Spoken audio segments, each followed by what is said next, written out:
Magkano po renta nyo dito? 700. Monthly. Tapos ilaw pa. 150 yung ilan. Tapos syempre yung pang araw-araw na pagkain. Opo. Ang araw-araw ko lang makakapos. May ano po kami, minatas. Magkano po yung kinikita ni tatay sa araw-araw? Minsan 300, minsan 400. Hindi araw-araw lang kumikita. Wala, hindi din araw-araw yung pagkukonstruction niya, Opo, pagpasok hindi na po. siya. Minsan yung isang linggo walang trabaho. Ay, paano na pag isang linggo walang gawa sa construction? Good morning po sa ating lahat. Subscribe po natin, Ednat Mundor. Kalinga Partners na kami sa Samar, Northern Samar. Ayan, salamat po mga kalinga. Thank you po, Kuya Val. Salamat. Hindi siya basta babae lang, siya'y haligi kahit nag-iisa. Sa mundong magulo, siya ang paalala na may liwanag ba. Edna Condon, huwarang tunay. Sa bawat laban, tasno ang taglay. Tumutulong sa kapwa sa dukhat nangangailangan. Deputy ng grade, sa tapang walang kapantay. Sa bawat video may pusong alay. Kwento ng buhay para sa tunay na gabay. Hindi lang inspirasyon, kundi aksyon. Sa channel niya, damang-damang malasakit at misyon. Hirap sa buhay. Ayan mga kanainesan, dito na ulit tayo sa pangalawang recommended ni Nanay Mary Chris. Bisitahin natin mga kanainesan para malaman natin kung ano yung sitwasyon ng senior ba to, Nanay Mary Chris? Hindi. Hindi. Okay.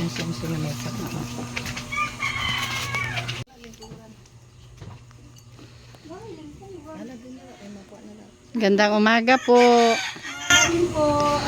Pwede pong maistorbo sandali, Nay. Pasok ako, Nay, ha? Sige po. Hey, baka. Baka nyo yan si Bibi mag-ano dito na electric pan. Gandang umaga. Si Nanay. So, ayan, Nay. Again, magandang umaga sa'yo. Bago tayo magsimula ng kwentuhan, pakilala mo na ako, Nay, ha?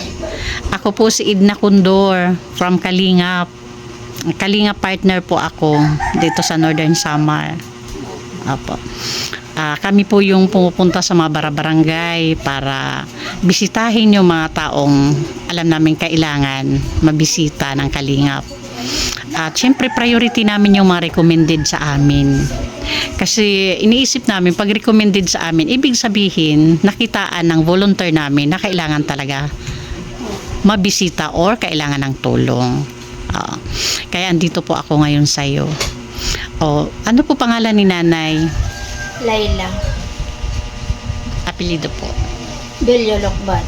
Apo, ilang taon na po si Nanay? 42. 42. Si Tatay po.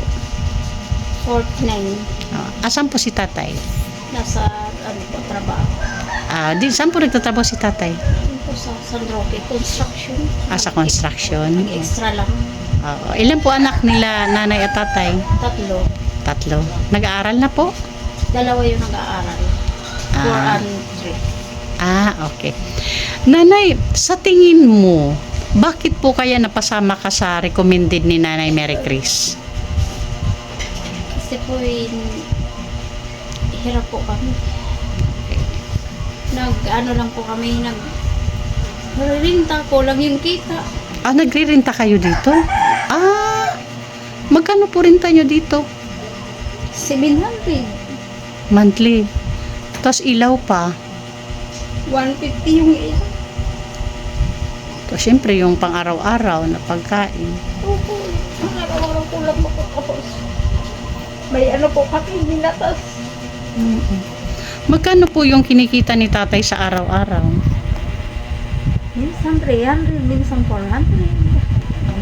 Ganun po. Lalo na ngayon ang mahal ng bilihin, di ba? Opo. Hindi naman po araw-araw nang gano'n. Hindi araw-araw nang kumikita.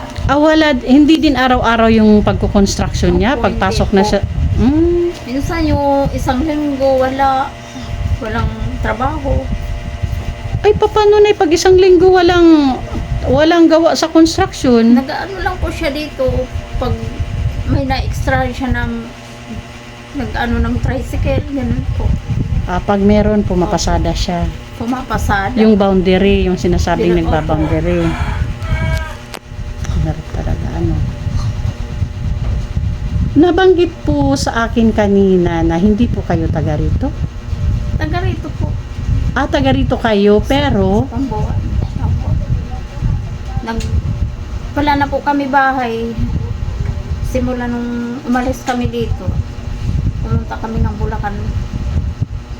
Nasira kasi yung bahay namin nung nandoon kami.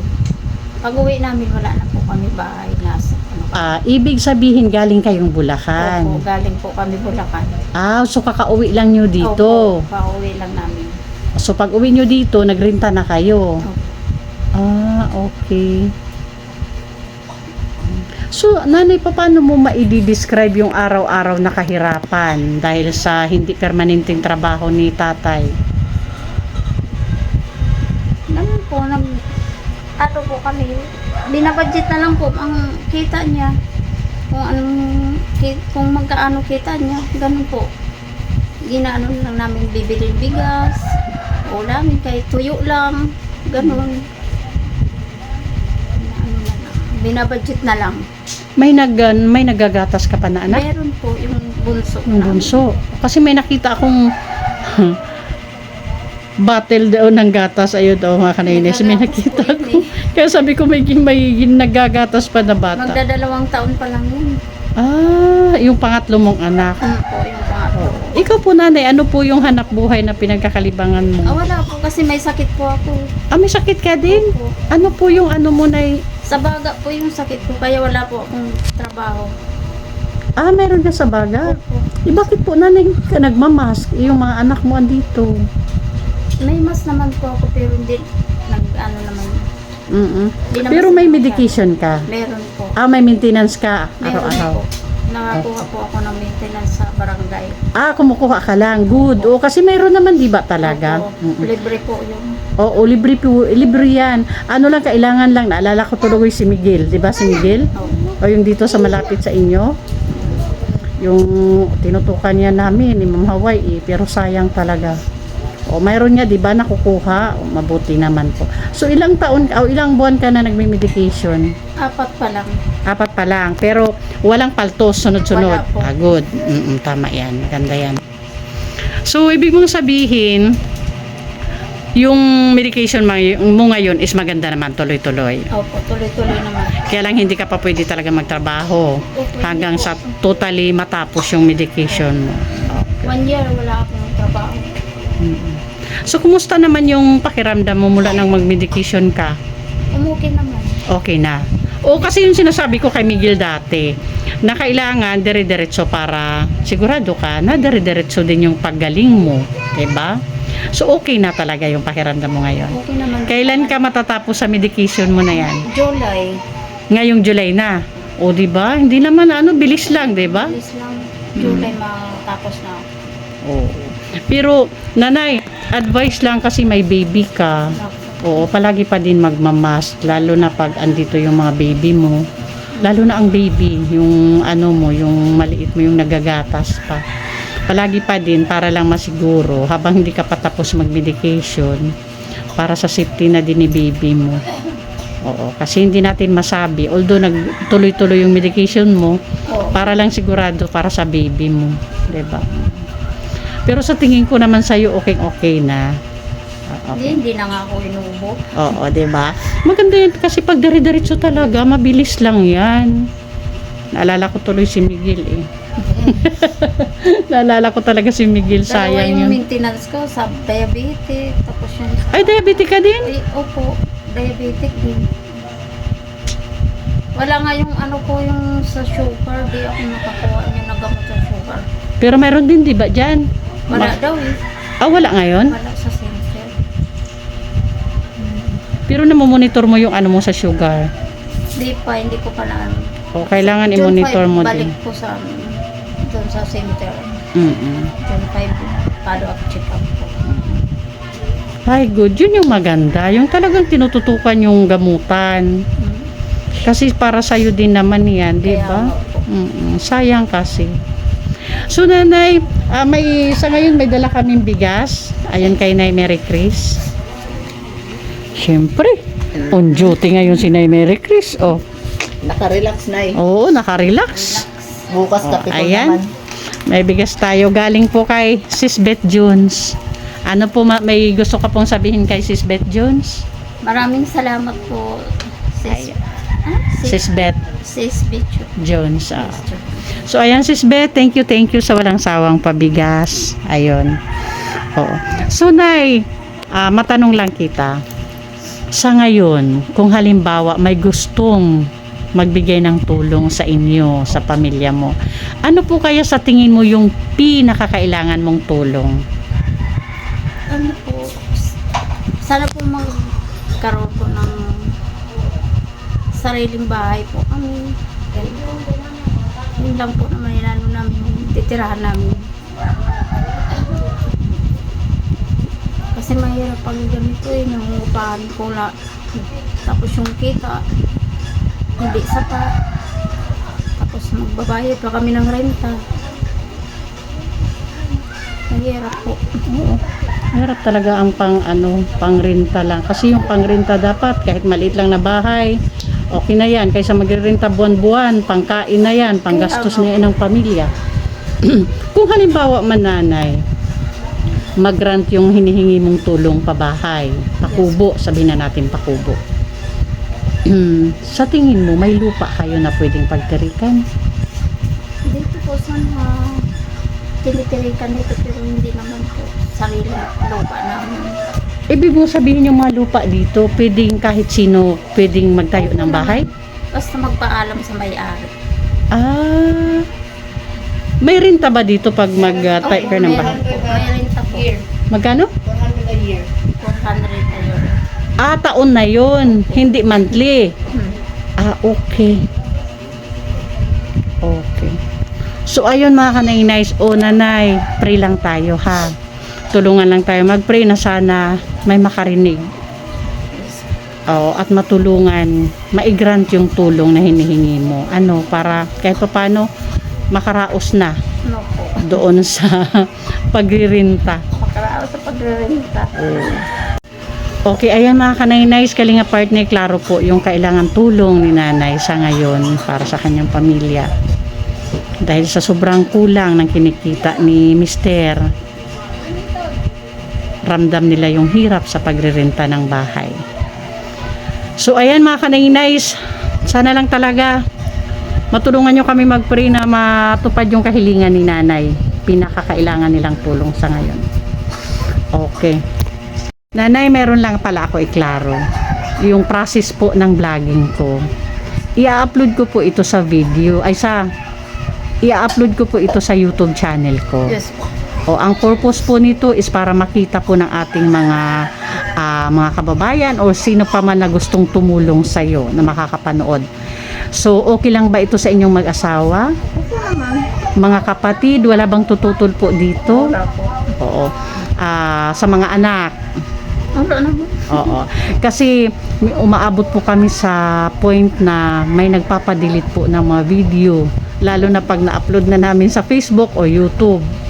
Mayroon pong mga nagpapadelete, which is hindi po pwede talaga yan. Lalo na pag ganyang updated po dapat yung mga sponsor namin sa pagbigay ng bigas, sa kung ano pa man yung dapat ibigay, yung mga tulong. Kaya po naka-video po tayo. So sa tingin mo wala naman pong problema? Wala naman. Sige. Yun lang. Pinapaalam na lang po namin kasi may mga bagong patakaran po ngayon sa vlogging namin. In-announce po ng aming founder nung unang linggo. Pero hindi pa po ako pwedeng mag-implement sa ngayon yan. Kasi hindi pa ako nakapaserox, screenshot pa lang yung sa akin. Siguro sa mga susunod na vlogging, ma-implement ko na yan. So yun, at least klaro, Nay, salamat. Okay. Thank you din. Oo. So ang sign po, Nanay, na mayroon pong willing magbigay doon sa kahilingan mo, pakubo natin, is Pag bumalik po ako dito sa iyo, ibig sabihin may nag-grant po doon sa kahilingan mo. Yes po. Opo. Yun po yung sign na ha, na magkakakubo ka na. Pag Sana bumalik po ako na. dito, o pray lang tayo ha. Pray lang po. Oo, wala namang imposible eh. Yes po. O, sige, yun lang nanay. Sige, bye-bye na po. Bye-bye. So ayan mga kanainays, sana lang talaga may makarinig sa kahilingan ni nanay. Ano? Pray lang tayo. Pasupport sa ating founder, Kuya Val Santos Matubang, Ate Ida Vlogs, and Kalinga Prab. And syempre, thank you sa ating mga sponsors na walang sawang umiintindi sa ating mga sitwasyon. Syempre, Manitiri Anderson, Sis Beth Jones, Ma'am Hawaii, Sangka Imarani, Sis Marcelina Fidorowicz, Ma'am Pinky Papi, Sis Marites Atienza, Sir Abid Pinoy, Sis Joanna, Ma'am Edgy Marin, Sis Claire Azan Malinica, and Ma'am Bib Prinso. Thank you po. Pasupport din po mga kanainays ang inyong lingkod, Edna Condor. Makasamahan po natin Joey the Great and Limix TV. And syempre sa mga volunteers, na Merry Chris. Andiyan pala Hello po. malapit Andito lang pala. ako malapit. Dati malayo. Na Merry Chris ang ating volunteer dito sa lugar nila. Anong lugar mo na Merry Chris? Pambuhan. Ayun. Eh, syempre, Annabelle Mix Vlog, Brinda Baluyot, Mida Militar Vlog, Jennifer Hiray, Rina TV Official, Mary Ann TV, Rina Mix Vlog, Salvi Mix Vlog, and Thai Blast TV. Ayun mga kanainays, bye-bye. Bye po.